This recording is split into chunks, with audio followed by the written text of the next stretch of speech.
vamos ter duas partes. A primeira parte vai ser correção de atividades do livro, né, as páginas seguintes aqui. E a segunda parte vai ser o conteúdo que fala sobre as folhas. Mas antes eu quero saber quem serão os ajudantes da semana. Tudo bem, Bia? Tudo bom, Tia Lu? Oi, quarto ano, tudo bem com vocês? Espero que vocês estejam ótimos.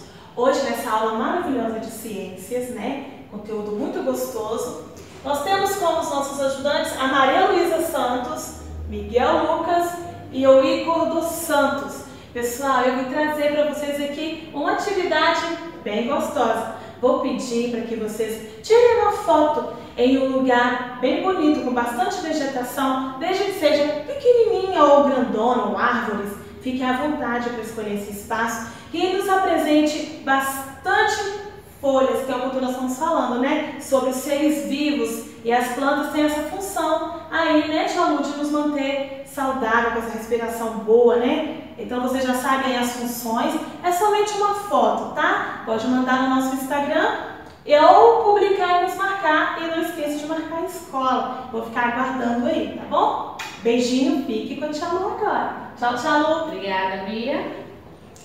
Quarto ano. Então, como eu disse, nós vamos fazer a correção das atividades do livro didático, que fala sobre a umidade do ar, que fala sobre os recursos naturais e também aquelas páginas que já trabalhamos, que já fizemos atividades sobre os seres vivos, que são as plantas, tá bom? E na segunda parte nós vamos falar um pouquinho sobre as funções da folha, tá bom? Então acompanhe comigo essa primeira parte que é de correção.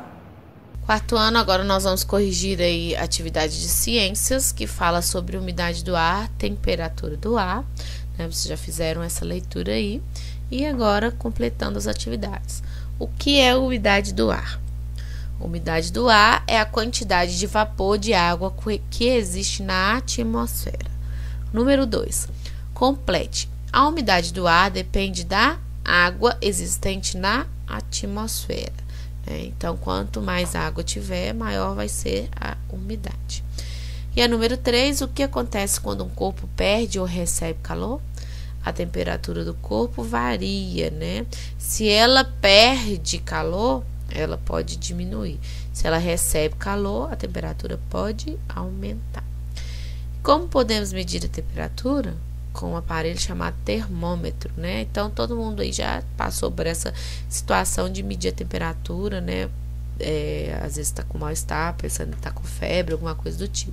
Então, quando a gente sente, né, a temperatura aumentar, ela vai subindo, 36, 37, 38, né? E aí já é um estado de alerta.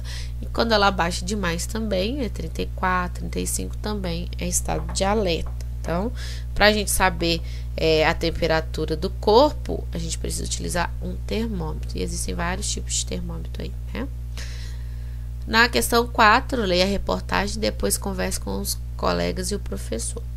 A calota polar da Antártica perdeu quase 3 trilhões de toneladas de gelo entre 1992 e 2017, contribuindo com uma elevação de cerca de 7,6 milímetros do nível do mar até o ano de 2017. A estimativa é de um estudo que combinou dados de 24 levantamentos independentes realizados com a ajuda de satélites no período, na mais completa avaliação da variação na massa de gelo da Antártica já feita. O que pode estar causando esse derretimento das calotas polares? Quais são as consequências disso? Então, o que a gente supõe? Que o que está causando o derretimento dessas calotas polares é o aquecimento das águas nos oceanos e a poluição lançada na atmosfera todos os dias. Por isso que a gente tem visto aí muitas reportagens mostrando, né, grandes áreas polares aí tendo suas calotas derretidas, né? Estão derretendo aí por causa do aquecimento global. Na página 76 e 77 fala sobre a previsão do tempo, né, que vocês também já fizeram a leitura de vocês, e completando as atividades número 1 e número 2. Leia as frases e complete com as palavras do quadro. O agricultor precisa saber quando virão as chuvas para plantar no momento certo, porque se ele planta no período de chuva, ele pode perder todas as suas sementes. Então, ele tem que plantar, né? Dependendo do grão que ele for plantar, ele tem que plantar antes, um tempo antes, para que quando vier o período de chuva, né, isso não possa influenciar na sua plantação. Ou posteriormente à chuva, né? Depende aí do que ele estiver plantando. O meteorologista é o profissional que trabalha fazendo a observação e a previsão do tempo. Os ventos fortes prejudicam seriamente o voo dos aviões, podendo até mesmo causar sua queda. A gente, né, quando a gente sempre escuta passando as reportagens aí também, voo cancelado. Por quê? Muitas vezes esses voos são cancelados em decorrer do tempo, né? Se tiver vento forte demais, se tiver chuva demais, tudo isso aí influencia. Então, se não tiver essas atenções, né, em relação ao tempo, essa atenção pode causar sérios acidentes aí. Por isso que eles têm sempre essa comunicação. O satélite artificial é um recurso usado para prever o tempo, né? Então, é um dos recursos que se utiliza para prever o tempo, né? Ele percebe aí, consegue definir aí como que vai estar o tempo. A questão número 2, o que pode ser feito para diminuir a poluição do ar em uma cidade com muitos veículos e muitas indústrias? Sugestão de resposta: colocar filtros nas chaminés das indústrias, não queimar o lixo, não provocar fumaça poluidora, fabricar veículos com filtros, plantar mais árvores e evitar os desmatamentos.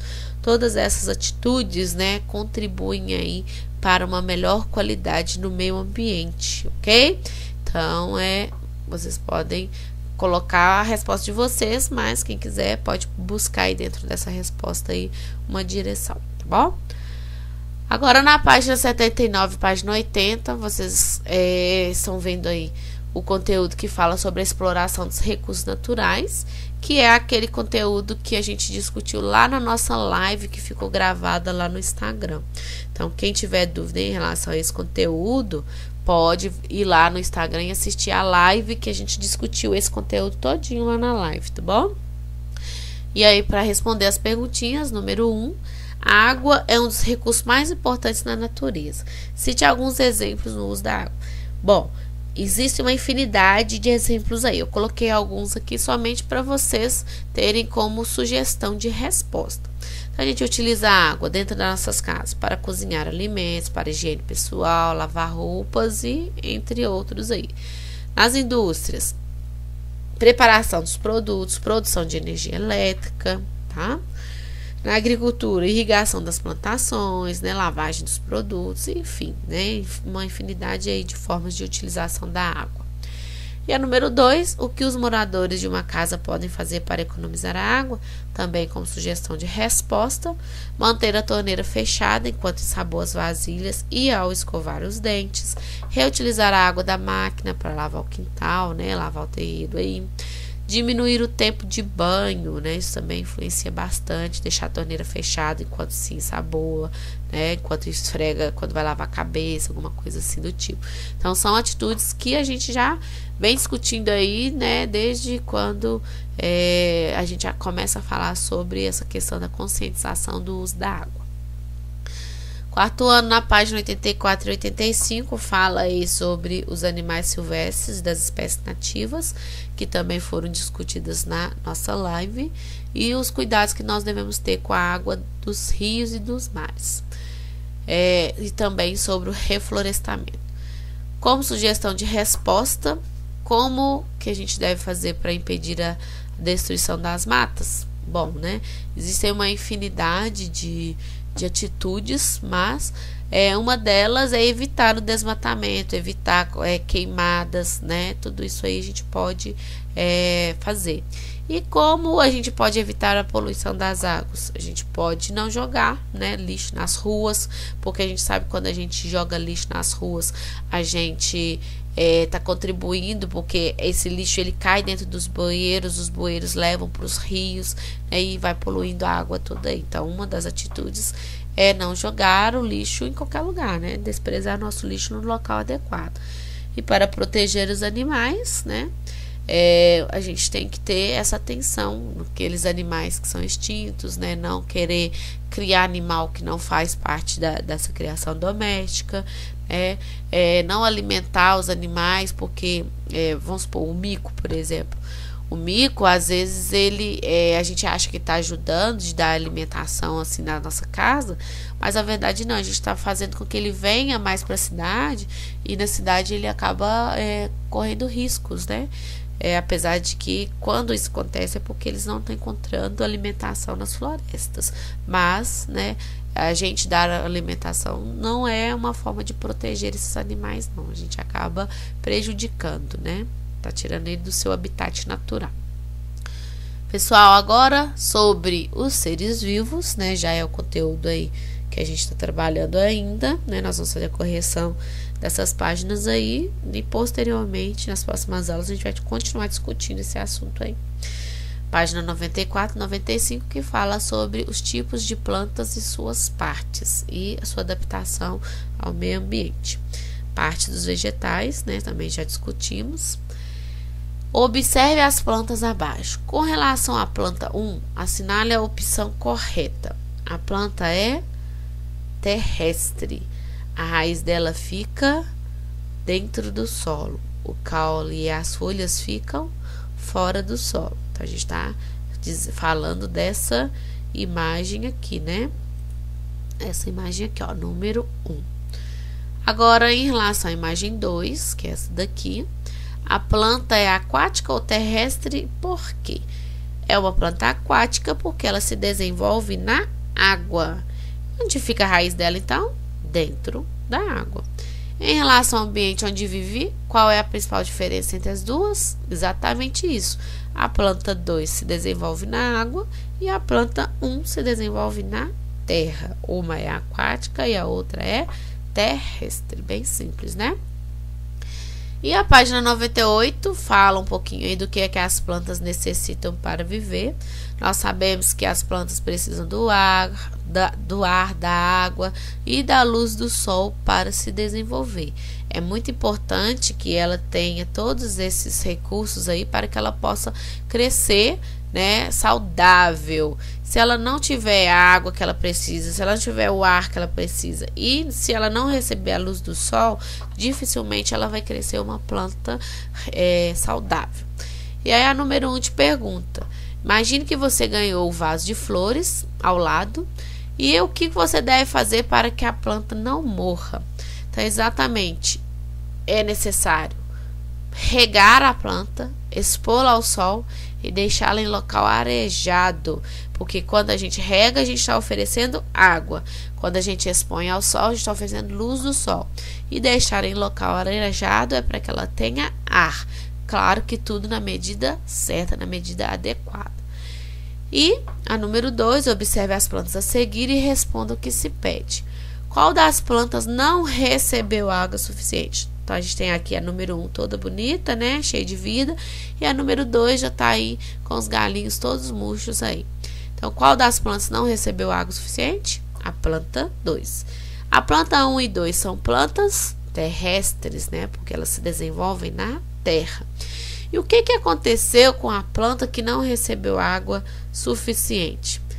O que acontece com ela? Ela vai perder todos os seus nutrientes e vai acontecer igual está aqui na imagem. Ela morre, né? E de onde as plantas terrestres geralmente retiram água e sais minerais? Como que elas fazem isso? As plantas terrestres geralmente retiram água e sais minerais da terra. E como que ela faz isso? Através da raiz. Nós já falamos isso, né? Que a raiz é uma das partes da planta de total importância, porque ela retira do solo todos os nutrientes que a planta precisa para se desenvolver. Agora, na página 102 e 103, né, nós temos aí essas funções da folha, onde vocês vão acompanhar a explicação aí que eu estou mostrando no quadro para vocês. Então, vejam só. Quarto ano. Agora, na segunda parte da nossa aula, nós vamos falar sobre o conteúdo que está lá na página 102 e 103 do seu livro didático, que são as funções da folha: respiração, transpiração e fotossíntese. A gente precisa entender porque não é o mesmo processo para todas as partes, né? Então, no nosso livro está mostrando pra gente esses 3 processos: respiração, transpiração e fotossíntese. Mas nós precisamos compreender cada um, né, em sua parte. A respiração. As plantas, como outros seres vivos, absorvem gás oxigênio e eliminam gás carbônico por meio da respiração. Esse processo ocorre principalmente nas folhas e é interrupto, ou seja, né, acontece dia e noite sem parar. Então é isso que a gente está vendo aqui na nossa representação. Independente se é dia, independente se é noite, esse processo que a planta sofre, que é de respiração, assim como nós seres humanos precisamos respirar, os vegetais também precisam respirar. E esse processo acontece por meio das folhas. Aqui a gente tem, né, uma planta com todas as suas partes, né? Vamos lembrar todo mundo?